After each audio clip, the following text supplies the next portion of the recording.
Waktu dan tempat dipersilakan kepada Romo Murji, tapi sebelumnya di awal pertemuan ini Romo, karena Romo baru pertama kali memberikan renungan, mohon kiranya Romo memperkenalkan diri kepada kami. Dipersilakan Romo. Ya, selamat malam. Ya, bisa bertemu dengan saudara-saudara kita. Kita bisa bahasa Indonesia lagi. Ya, karena di sini nggak ada kesempatan untuk ngomong bahasa Indonesia.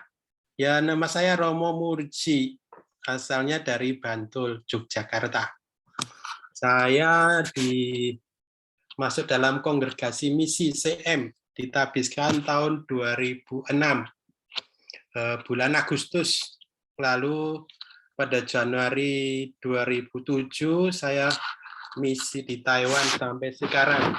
Jadi sudah 15 tahun.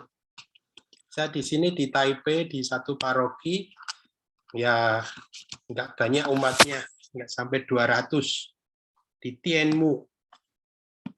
Ya itu perkenalan saya. Nanti kalau ada pertanyaan bisa lebih lanjut. Ya.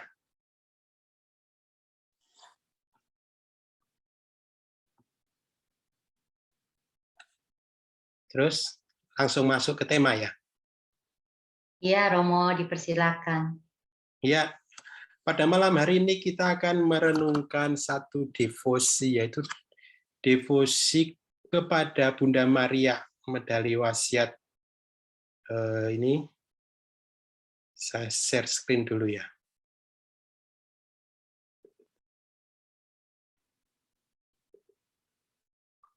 Sudah masuk belum? Belum, Romo. Oke, saya share screen dulu.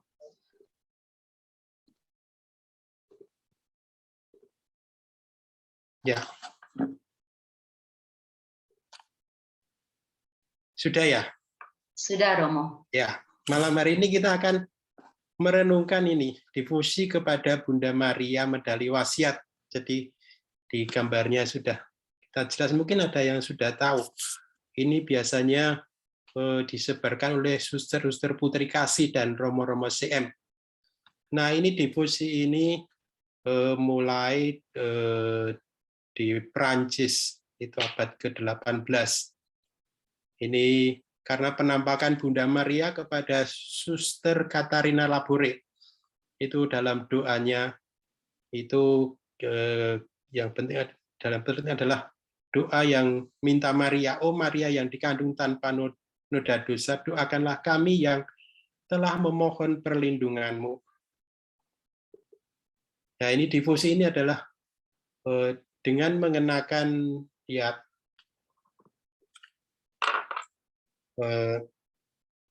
medali wasiat. Jadi medali ini makanya dikatakan wasiat, bukan berarti ini apa ya, apa namanya, bisa wasiat itu punya, tapi medali ini mengenal medali ini kita bisa memperoleh banyak rahmat, suatu apa ya, keajaiban bisa terjadi. Jadi medali ini diberikan oleh Bunda Maria kepada Santa Katarina Labore, seorang suster novis dalam Suster Putri Kasih pada tahun 1830. Nah, ini bagaimana penampakan ini saya kisahkan. Jadi Suster Katarina Labore itu adalah novisiat, jadi novis, ya dia bukan orang yang berpendidikan tinggi.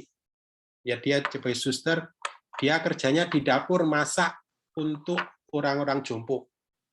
Jadi kisah ini bermula pada tanggal 19 Juli 1830.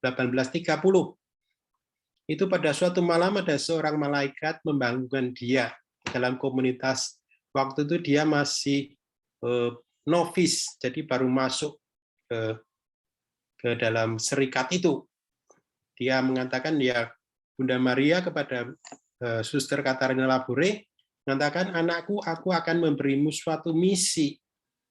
Karena pada waktu itu kita tahu pada 1830 itu sekitar itu adalah revolusi Prancis. Jadi dalam revolusi itu yang dipimpin oleh Napoleon Bonaparte itu mau menunjukkan demokrasi, yaitu kesetaraan, maka digulingkan raja dan termasuk juga gereja. Karena saat itu dipandang bahwa gereja itu menjadi satu dengan negara, mana banyak raja-raja bangsawan yang dibunuh pakai itu pisau besar namanya gelotin, dipotong lehernya. Juga ada Osco, Romo dan semua, juga biara-biara dihancurkan semua. Maka banyak sekali orang yang menderita. Nah, pada saat itu Bunda Maria menampakkan kepada Suster Katarina Labore karena melihat bencana itu. Dia mengatakan pada suster itu bahwa ya engkau akan mengalami banyak penderitaan. Penderitaan apa? Ya penderitaan karena adanya revolusi Prancis, banyak biarawati yang dibunuh karena dianggap itu menghalangi demokrasi, haknya kaum rakyat. Tetapi ada khususnya Suster Putri Kasih ini dia dilindungi. Karena pekerjaan Putri Kasih itu merawat orang-orang tua untuk anak yatim piatu, anak-anak cacat. Justru ini suster-suster ini dilindungi. Tetapi dia juga masuk dalam ketakutan. Nah, penampakan kedua yaitu pada 27 November 1830. Jadi dia menampakkan lagi pada suatu hari ketika sore hari dia melihat Bunda Maria menampakkan diri dengan separuh bola dunia di bawahnya, dan juga dia memegang bola emas seolah-olah dia mempersembahkan ke surga. Apa ini artinya? Dia waktu itu mempersembahkan Perancis khususnya dan seluruh dunia pada umumnya. Ya, karena saat itu Prancis sedang bergolak peperangan. Kita tahu bahwa peperangan itu hasilnya adalah bencana, seperti kita yang saat ini itu Rusia menyerang Ukraina. Yang terjadi adalah penderitaan. Tidak ada perang yang membawa kedamaian, kesejahteraan. Maka Katarina Labore diminta menjadi utusan khusus Bunda Maria. Nah, dia dalam penampakan itu dia menunjukkan tangannya lagi, berkas-berkas cahaya yang menunjukkan bahwa sinar itu melambangkan rahmat-rahmat yang diminta oleh umat manusia. Ada juga yang tidak bersinar. Mengapa tidak bersinar? Karena rahmat itu tidak diminta. Bila diminta akan diberikan. Itu dalam penampakan itu. Suster Katarina Labore melihat. Nah, kemudian pada penampakan yang kedua itu juga dia memberikan medali, yaitu medali, namanya medali wasiat. Jadi wasiat itu bukan suatu klenik, tapi dengan medali ini akan mendapatkan banyak mukjizat. Dia menampakkan kepada Suster Katarina Labore, Katarina, bahwa ya buatlah medali yang menggambarkan ini. Mereka yang memakainya akan menerima banyak rahmat, terutama jika mereka memakainya mengalungi di leher. Nah, itu gambarnya di bagian depan itu ada Maria yang menampakkan diri, berdiri di atas bola dunia, dia menginjak ular. Ini menyatakan bahwa ia mengalahkan setan dan para pengikutnya. Kemudian di belakang medali itu ada tulisan M, yang artinya melambangkan Bunda Maria. Sedangkan ada salib juga yang melambangkan Kristus di atas palang tersebut. Nah, pada penampakan yang ketiga, dia memberikan juga rahmat itu. Pada waktu misa yang melihat adalah Suster Katarina Labore. Kedua tangannya mengeluarkan sinar mengarah ke bumi. sinar itu menunjukkan bahwa dia itu bersedia untuk menyebarkan rahmat di dunia ini. Jadi selama itu Suster Katarina Aboli tidak berbicara kepada siapapun kecuali kepada pembimbing rohaninya. Pembimbing rohaninya itu minta kepada uskup untuk membuat medali itu. Tetapi ketika uskup tanya kepada pembimbing rohaninya, dia mengatakan siapa yang ditampaki oleh Bunda Maria itu. Dia tidak menyebutkan. Suster Katarina Labore tidak mau dia tahu ada penampakan itu. Nah, kemudian banyak sekali dibuat medali wasiat itu, dan banyak orang mengenakan medali itu, dan banyak sekali yang telah disembuhkan. Itu yang terjadi. Maka sampai sekarang ini pun banyak sekali medali-medali yang dibagikan, yaitu medali wasiat seperti jadi dibagikan kepada setiap orang dengan mendoakan ini, maka mereka akan mendapatkan satu rahmat. Nah, kita akan melihat bagaimana penampakan Bunda Maria dalam ya film singkat. Mari kita lihat.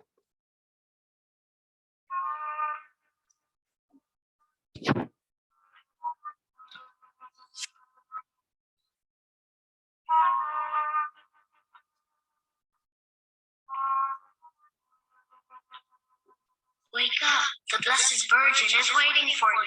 Ya, bangunlah, Bunda Maria sedang menunggumu.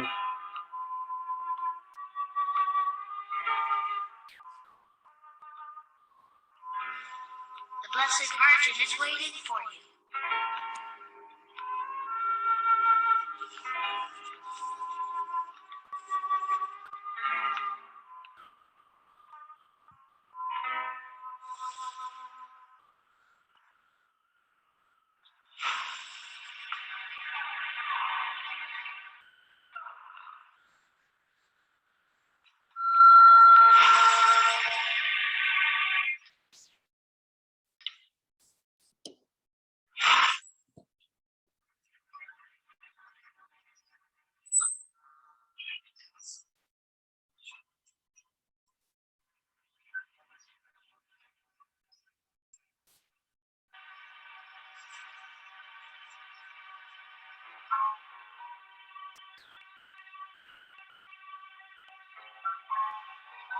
This is the Blessed Virgin.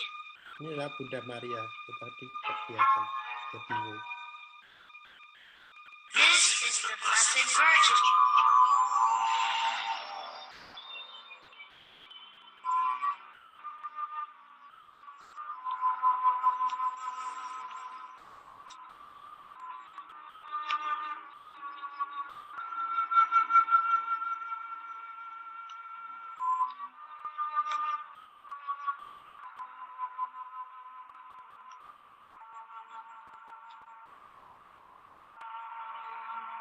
My child, the good God wishes to charge you with a mission.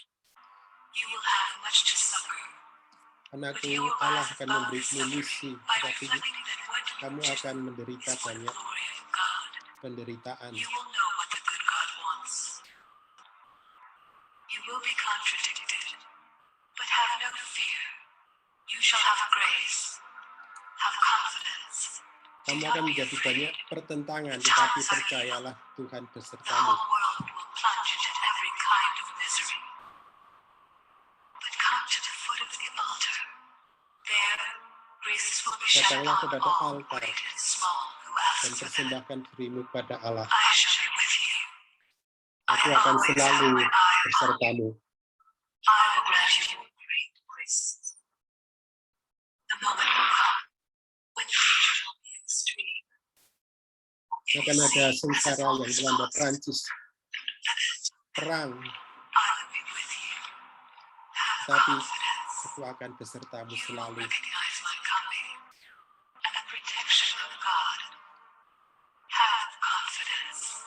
Percayalah, dengan pengantaramu banyak sekali rahmat yang akan diberikan. 4 bulan kemudian dia menampakkan lagi, Bunda Maria menampakkan lagi.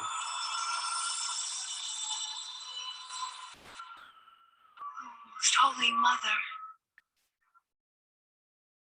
this ball that you see represents the whole world, and each Bola ini person in melambangkan particular. seluruh dunia. These are symbols of the grace that shone upon those who asked for them. Yang dipersembahkan kepada Allah. Kemudian tangannya bersinar menunjukkan rahmat Have a Allah. medal struck after this motto. All who wear it shall receive Buatlah great medali yang graces. menunjukkan ini. They should wear it around the neck. Oh Maria, Graces tidak abound for all tidak who bernoda. wear it with Doakanlah kami yang confidence. berdosa ini.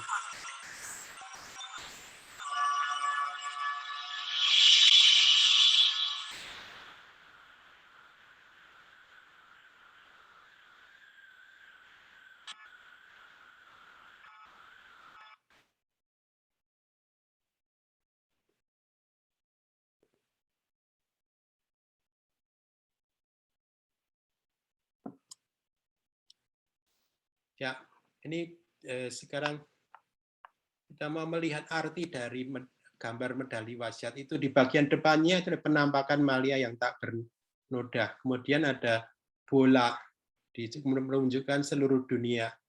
Itu kakinya menginjak ular. Maksudnya perawan Maria melahirkan penyelamat dunia yang akan mengalahkan kekuatan setan. Ada tulisan yang melingkar itu tulisannya berarti, "Oh Maria yang dikandung tanpa noda, doakanlah kami yang telah memohon perlindungan kepadamu." Kemudian tangan Maria bersinar, itu menandakan rahmat yang bersinar. Siapa saja yang percaya padanya akan memperoleh rahmat yang berlimpah. Kemudian di bagian belakang ada 2 hati, yaitu hati Yesus dan hati Maria yang tertusuk pedang, seperti dalam kitab suci. Dengan pengantaran Maria, Yesus lahir ke dunia, penyelamat dunia. Dengan pengantaran doa-doa kita, dengan pengantarannya Maria, doa-doa kita sampai kepada Yesus. Di situ juga ada salib, yaitu sarana penyelamatan. Kemudian ada huruf M, yang berarti Maria dalam kemuliaan Allah. Dan juga di belakang itu ada 12 bintang yang menggambarkan 12 rasul. Nah, dengan persetujuan gereja kemudian dibuat itu medali itu. Tetapi sampai saat itu belum tidak tahu ini medali ini Maria menampakkan kepada siapa. Dia hanya pokoknya disuruh buat itu medali itu. Dan ketika Katarina Labore itu sudah meninggal, itu pembimbing rohaninya itu baru berkata, Maria menampakkan kepada Bunda Maria, Katarina dari Labore.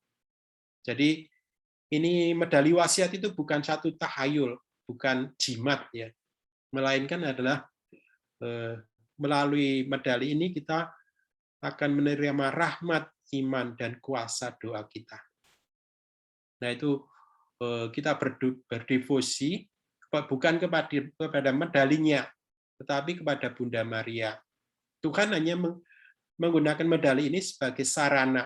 Jadi dia bukan seperti 7 sakramen itu, tetapi sebagai alat untuk menghasilkan sesuatu yang ajaib.